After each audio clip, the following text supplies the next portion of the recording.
47 1 से 31। उत्पत्ति 47 1। तब यूसुफ ने फिरौन के पास जाकर यह समाचार दिया, मेरा पिता और मेरे भाई और उनकी भेड़ बकरियां, गाय बैल और जो कुछ उनका है सब कनान देश से आ गया है, और अभी तो वे गोशेन देश में हैं। उत्पत्ति 47 2। फिर उसने अपने भाइयों में से 5 जन लेकर फिरौन के सामने खड़े कर दिए। उत्पत्ति 47 3। फिरौन ने उसके भाइयों से पूछा, तुम्हारा उद्यम क्या है? उन्होंने फिरौन से कहा, तेरे दास चरवाहे हैं और हमारे पुरखा भी ऐसे ही रहे। उत्पत्ति 47 4। फिर उन्होंने फिरौन से कहा, हम इस देश में परदेशी की भांति रहने के लिए आए हैं, क्योंकि कनान देश में भारी अकाल होने के कारण तेरे दासों को भेड़बकरियों के लिए चारा न रहा, इसलिए अपने दासों को गोशेन देश में रहने की आज्ञा दे। उत्पत्ति 47 5। तब फिरौन ने यूसुफ से कहा, तेरा पिता और तेरे भाई तेरे पास आ गए हैं। उत्पत्ति 47 6। और मिस्र देश तेरे सामने पड़ा है, इस देश का जो सबसे अच्छा भाग हो उसमें अपने पिता और भाइयों को बसा दे, अर्थात वे गोशेन देश में ही रहें। और यदि तू जानता हो कि उनमें से परिश्रमी पुरुष हैं, तो उन्हें मेरे पशुओं के अधिकारी ठहरा दे। उत्पत्ति 47 7। तब यूसुफ ने अपने पिता याकूब को ले आकर फिरौन के सम्मुख खड़ा किया, और याकूब ने फिरौन को आशीर्वाद दिया। उत्पत्ति 47 8। तब फिरौन ने याकूब से पूछा, तेरी आयु कितने दिन की हुई है? उत्पत्ति 47 9। याकूब ने फिरौन से कहा, मैं तो 130 वर्ष परदेशी होकर अपना जीवन बिता चुका हूँ। मेरे जीवन के दिन थोड़े और दुहक से भरे हुए भी थे, और मेरे बाप दादे परदेशी होकर जितने दिन तक जीवित रहे उतने दिन का मैं अभी नहीं हुआ। उत्पत्ति 47 10। और याकूब फिरौन को आशीर्वाद देकर उसके सम्मुख से चला गया। उत्पत्ति 47 11।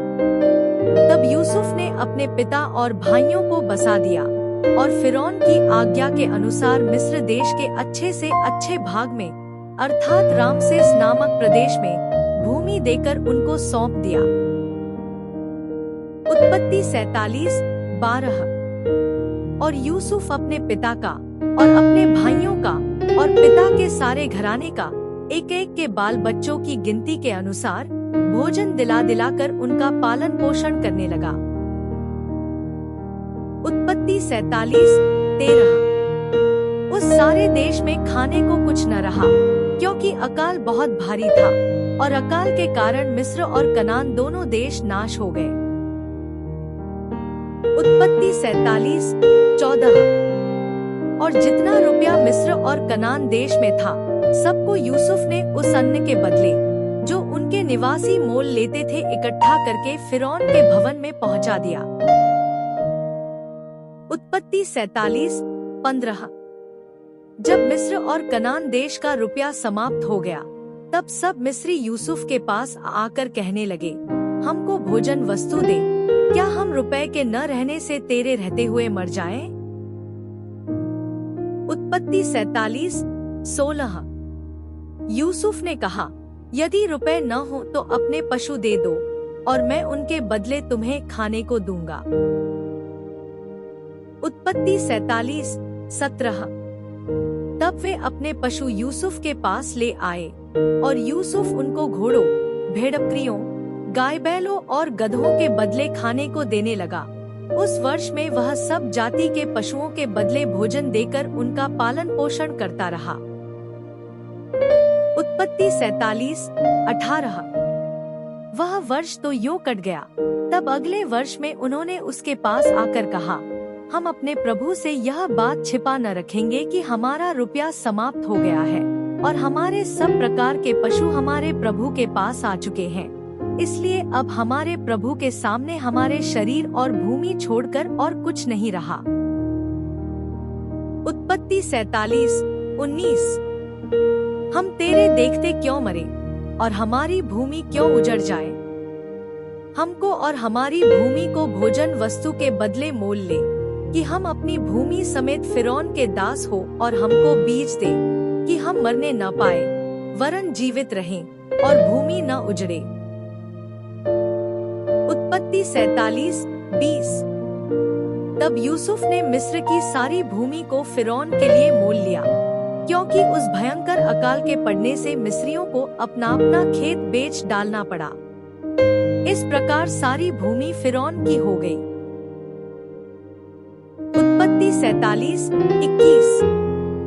और एक छोर से लेकर दूसरे छोर तक सारे मिस्र देश में जो प्रजा रहती थी, उसको उसने नगरों में लाकर बसा दिया।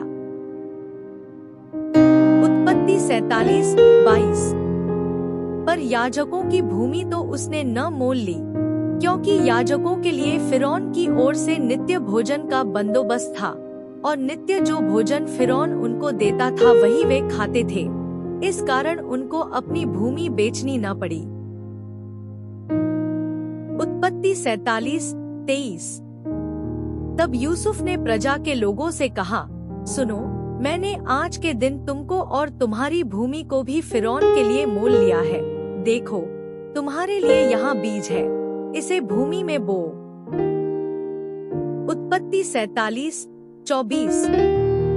और जो कुछ उपजे उसका पंचमांश फिरौन को देना, बाकी 4 अंश तुम्हारे रहेंगे कि तुम उसे अपने खेतों में बो और अपने अपने बाल बच्चों और घर के अन्य लोगों समेत खाया करो। उत्पत्ति 47:25। उन्होंने कहा, तूने हमको बचा लिया है, हमारे प्रभु के अनुग्रह की दृष्टि हम पर बनी रहे, और हम फिरौन के दास होकर रहेंगे। उत्पत्ति 47:26। इस प्रकार यूसुफ ने मिस्र की भूमि के विषय में ऐसा नियम ठहराया, जो आज के दिन तक चला आता है, कि पंचमांश फिरौन को मिला करे। केवल याजकों ही की भूमि फिरौन की नहीं हुई। उत्पत्ति 47:27। इस्राएली मिस्र के गोशेन प्रदेश में रहने लगे, और वहाँ की भूमि उनके वश में थी, और फूले फले और अत्यंत बढ़ गए। उत्पत्ति 47:28। मिस्र देश में याकूब 17 वर्ष जीवित रहा। इस प्रकार याकूब की सारी आयु 147 वर्ष की हुई। उत्पत्ति 47:29। जब इस्राएल के मरने का दिन निकट आ गया, तब उसने अपने पुत्र यूसुफ को बुलवाकर कहा, यदि तेरा अनुग्रह मुझ पर हो, तो अपना हाथ मेरी जांघ के तले रखकर शपथ खा कि तू मेरे साथ कृपा और सच्चाई का यह काम करेगा, कि मुझे मिस्र में मिट्टी न देगा। उत्पत्ति 47:30।